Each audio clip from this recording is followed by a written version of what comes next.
Hay una crisis de la que no se habla mucho en América Latina y el Caribe, una que afecta a millones de personas y que se vive literalmente tras las rejas.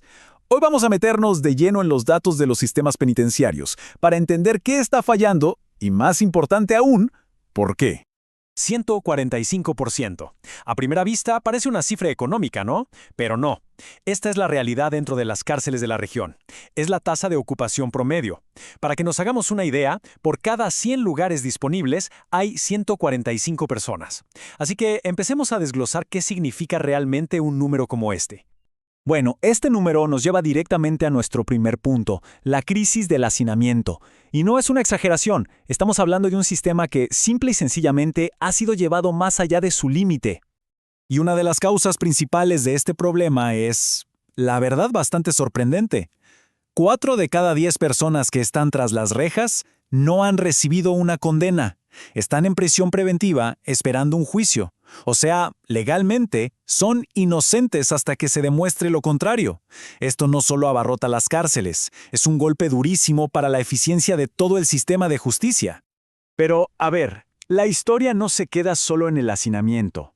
¿Qué pasa con las personas que sí son condenadas? ¿Qué factores son los que realmente determinan su sentencia? Vamos a ver que la justicia, muchas veces, va mucho más allá del delito que se cometió. Es una pregunta que tenemos que hacernos. Si dos personas cometen exactamente el mismo crimen, ¿reciben la misma sentencia? La lógica diría que sí, pero la evidencia nos muestra que la respuesta es mucho más compleja y que el sistema judicial parece estar mirando otras cosas. Y acá es donde los datos nos muestran algo que de verdad impacta. Factores como haber pertenecido a una pandilla, estar sin trabajo antes de cometer el delito, o incluso haber sido víctima de abuso durante la infancia. Todo esto se relaciona con sentencias más largas. Es como si en el juicio no solo se estuviera juzgando el delito, sino toda la historia de vida de la persona. Y esta idea es clave, ¿no? El sistema de justicia, tal vez sin proponérselo, termina castigando la vulnerabilidad y la marginación. No se está juzgando un hecho aislado, sino toda una vida de desventajas acumuladas. Ok, ahora dejemos los tribunales por un momento y entremos a los muros de la prisión. ¿Cómo es el día a día ahí adentro? Si tuviéramos que usar una sola palabra para describirlo, esa palabra, lamentablemente, sería supervivencia. Para entender la violencia en las cárceles, hay un concepto que es fundamental: polivictimización. Suena un poco técnico, pero la idea es simple. No hablamos de que te pase algo malo una sola vez, sino de sufrir constantemente diferentes tipos de violencia, muchas veces al mismo tiempo. Y los números, bueno, hablan por sí solos. El robo es, por lejos, lo más común. Casi la mitad de las personas lo sufre. Pero ojo, que esto es importante. La violencia no viene solo de otros internos. Fíjense, casi un 7% reporta violencia por parte del mismo personal penitenciario. O sea, la amenaza es constante y puede venir de cualquier lado. En teoría, se supone que una de las funciones de la cárcel es rehabilitar. Pero ¿qué pasa en la práctica con los programas que están diseñados para eso? Bueno, aquí es donde encontramos una de las contradicciones más grandes de todo el sistema. La pregunta del millón es, con recursos que siempre son limitados, ¿quiénes son los que realmente acceden a estos programas? Uno pensaría que la ayuda va para quienes más la necesitan, ¿verdad? Pues la realidad nos cuenta una historia muy diferente.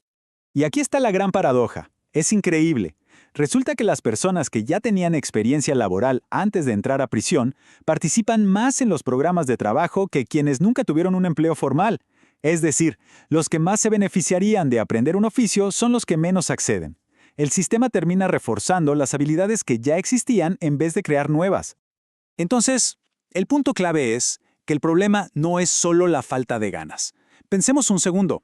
Si una persona vive en un entorno caótico, violento, superpoblado, su prioridad absoluta es sobrevivir el día. No es inscribirse en un taller. Las malas condiciones de las cárceles son la barrera más grande para que la rehabilitación realmente funcione. Hasta ahora hemos estado hablando en términos generales, pero es fundamental entender que la experiencia en el sistema penal no es la misma para todos. El camino que lleva a una mujer a la cárcel es, muy a menudo, radicalmente diferente al de un hombre.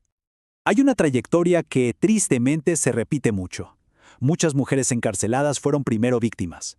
La historia a menudo empieza con violencia o abuso en la niñez. Después se ven involucradas en delitos, pero no por iniciativa propia, sino por la influencia de sus parejas o su familia. Y al final se topan con un sistema que no está preparado para entender todo ese contexto que traen a cuestas. ¿Y cuál es el perfil de la mujer encarcelada? Miren, la gran mayoría son madres, muchas veces las únicas responsables de sus hijos. Suelen estar presas por delitos no violentos. Y su encarcelamiento no solo las castiga a ellas, rompe familias enteras y crea un ciclo de vulnerabilidad que pasa a la siguiente generación. El costo para la sociedad es inmenso.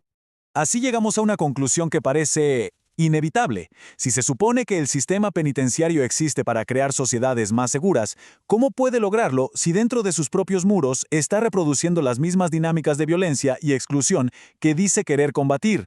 Es una contradicción total.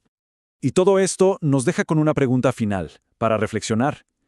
Si el modelo actual no está rehabilitando, y tampoco está reduciendo la reincidencia de forma efectiva, entonces, ¿qué función está cumpliendo realmente? Quizás es hora de que empecemos a repensar no solo cómo gestionamos las prisiones, sino cuál es su propósito fundamental en nuestra sociedad.